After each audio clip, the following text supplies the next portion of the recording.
Once upon a midnight, dreary while I weary over many a waiting curious volume of forgotten lore, while I nodded, nearly napping, suddenly there came a tapping as of someone gently rapping at my chamber door. 'Tis some visitor, I muttered, tapping at my chamber door. Only this, and nothing more. Ah, the secret. It was in the bleak December, and each separate dying ember wrought its ghost upon the floor. Eagerly I wished the morrow, vainly I had sought to borrow from my books surcease of sorrow. Sorrow for the lost Lenore, for that rare and radiant maiden the angels name. Maybe the seer forevermore. And the sacred, sad, uncertain rustling of each purple curtain was it now, to still the beating of my heart, I stood repeating. It's at my chamber door.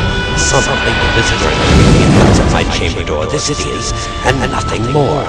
Perfecting my soul grew stronger, hesitating then no longer. Sir, said I, or madam, truly your forgiveness I implore, but the fact is I was napping, and so gently you came rapping, and so faintly you came tapping at my chamber door, that scarce was sure I heard you here. I opened wide the door. Darkness there. Deep into the darkness, peering long, I stood there, wondering, fearing, doubting, dreaming. Dreams no mortal ever dared to dream before, but the silence was unreal, and the stillness gave no token, and the only word there spoken was the whispered word, Lenore, this I whispered.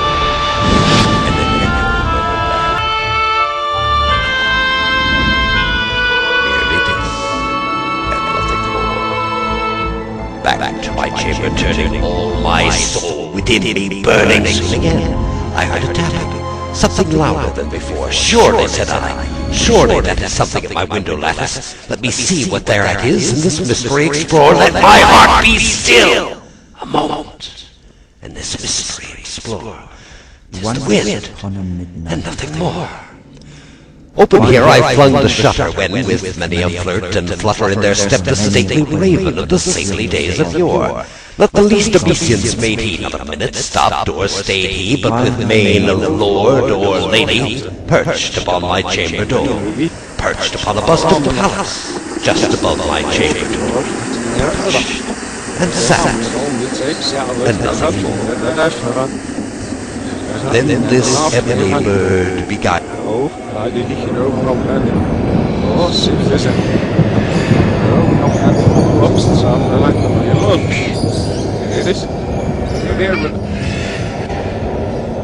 Once, upon a midnight dreary, while I pondered weak and weary over many a quaint and curious volume of forgotten lore, while I nodded, nearly napping, suddenly there came a tapping as of someone gently rapping at my chamber door.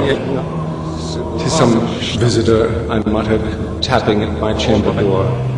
Only this, nothing more. I distinctly it was in the bleak December, and each separate dying ember wrought its ghost upon the floor. Eagerly I wished the morrow. Vainly I had sought to borrow from my books surcease of sorrow, sorrow for the lost Lenore, for the rare and radiant maiden whom the angels name Lenore, name the seer forevermore. And the silken, sad, uncertain rustling of each purple curtain thrilled me, filled me with fantastic terrors never felt before, so that now, to still the beating of my heart, I stood repeating, "'Tis some visitor, entreating entrance at my chamber door, some late visitor, entreating entrance at my chamber door. This it is, nothing more." Presently, my soul grew stronger, hesitating then no longer. "Sir, forgiveness I implore, but the fact is I was napping. And so gently you came rapping, and so faintly you came tapping at my chamber door, that I scarce was sure I heard you. Here, I opened wide the door. Darkness there. Nothing more.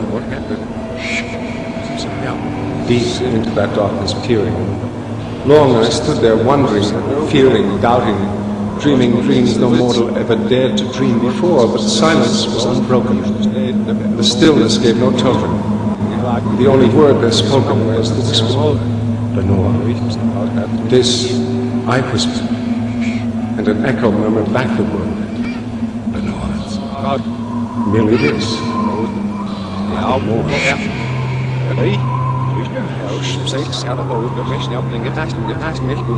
Back into the chamber turning, all my soul within me burning. Soon again I heard a tapping said before. Surely, said I, surely that is something at my window lattice.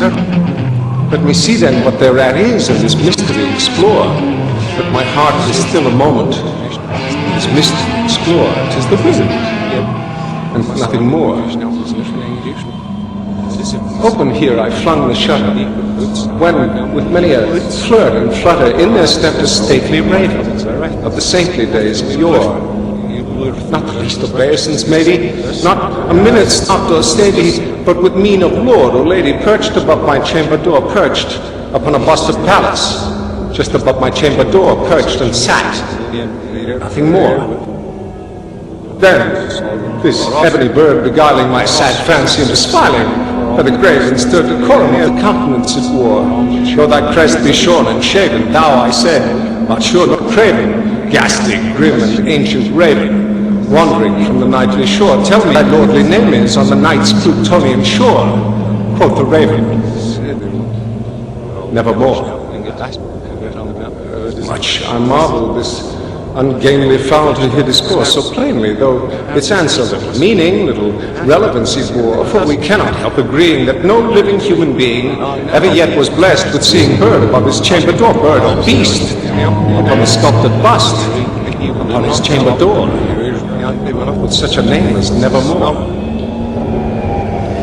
But the raven, sitting lonely on the pallid bust, spoke only that one word, as if his soul in that one word he did outpour.